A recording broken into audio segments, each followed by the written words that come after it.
Hi Leo, March 2025. Ito na po ang inyong reading. Kuha lang tayo ng ilang messages para sa inyo. Mensaheng gabay lamang po. Anong kailangan marinig ng mga Leo ngayon? Message. Sa taong nakikinig right now, tayo po ay live na live sa FB, YT. Oo. Yung mga card readings natin ay live na. Para sa mga Leo, anong kailangan mong marinig March 2025. Guidance para sa kanila. Leo, mensaheng gabay.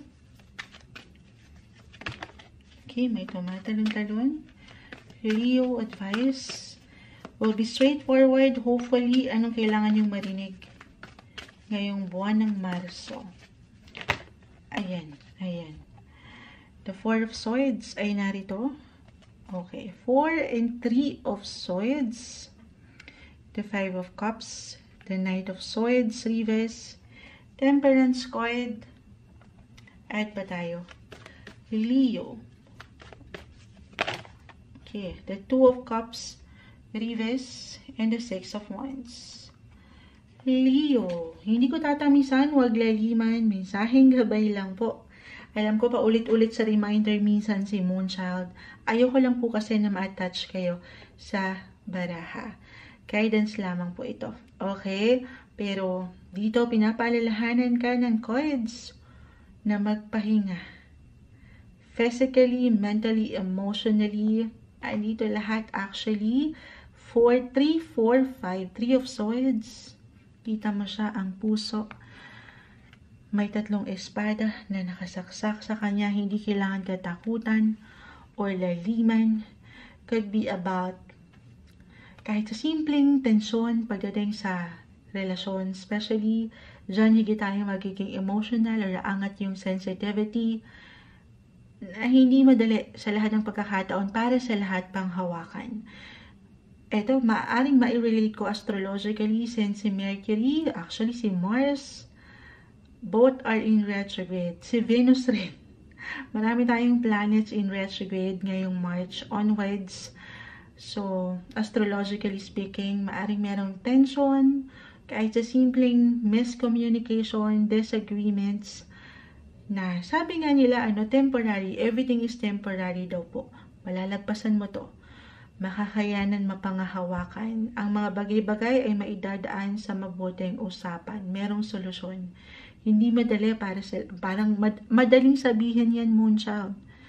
Lalo pa if ever mag-apply ito ngayong buwan, pero mahirap gawin. Pero Temperance, habaan nyo ang inyong mga PC. Patience, and patience, yan ang susi para maibalanse nyo ito.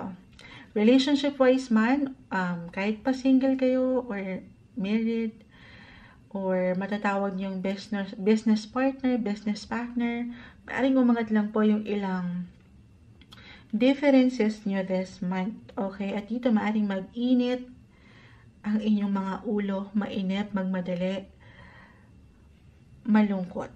The Five of Cups. Ayan. Take it easy, Leo. Don't be too hard sa iyong sarili. At ulitin ko, merong support akong nakikita. Okay. Okay, why I'm getting a message dito na maaaring merong ilang unexpected ganap. Unexpected, so stay flexible, adaptable sa ilang ganap na pwedeng ihain sa inyo ng universe. Wala tayong control sa kung ano mang pwedeng ihain sa atin ng universe. Pero meron ka daw control kung paano mo ito pangahawakan ngayong buwan. Okay, huwag ka magmamadali lang sa bawat decision. This is not the time para bumuo kayo, especially if this is something big or major decisions. Okay. So,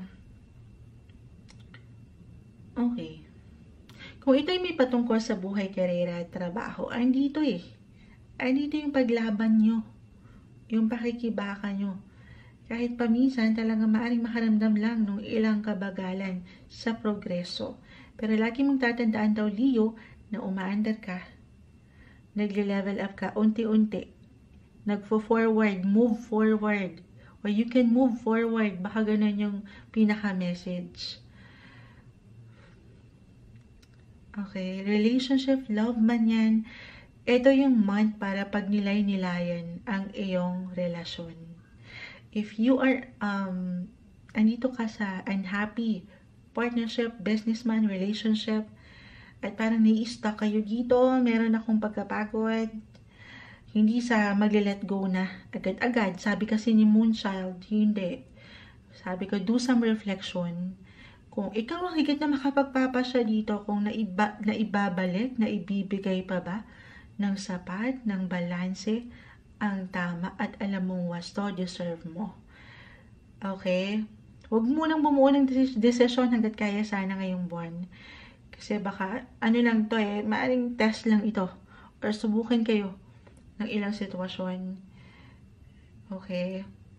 Pag nilay-nilayan ng ilang bagay-bagay. At meron kasi ako nakikitang kung mailalaban nyo mailalaban yung isa't isa sa kabila ng ilang pagkakaiba na pwedeng umangat, may pag-level up na aking na-mention. More private, low-key, yung celebration. Other messages, kung ito naman ay may patungkol sa pera, claim natin yung aking support na nakikita.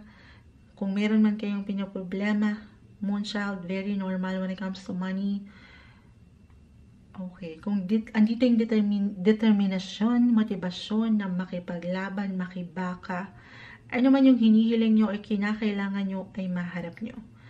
I feel na magiging in demand kayo ngayon sa trabaho.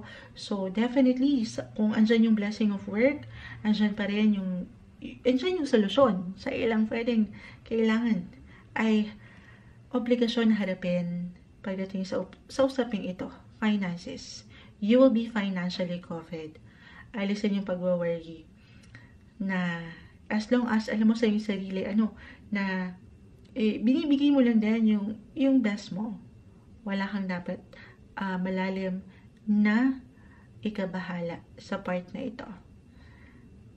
Okay, ito yung umaangat na messages. Pahinga lang din, recharge, physically, mentally, emotionally, financially, or even spiritually. The Temperance card, deserve mo yung pagkakalma. Iwas sa ilang drama or stress ngayong buwan ng March 2025, Leo.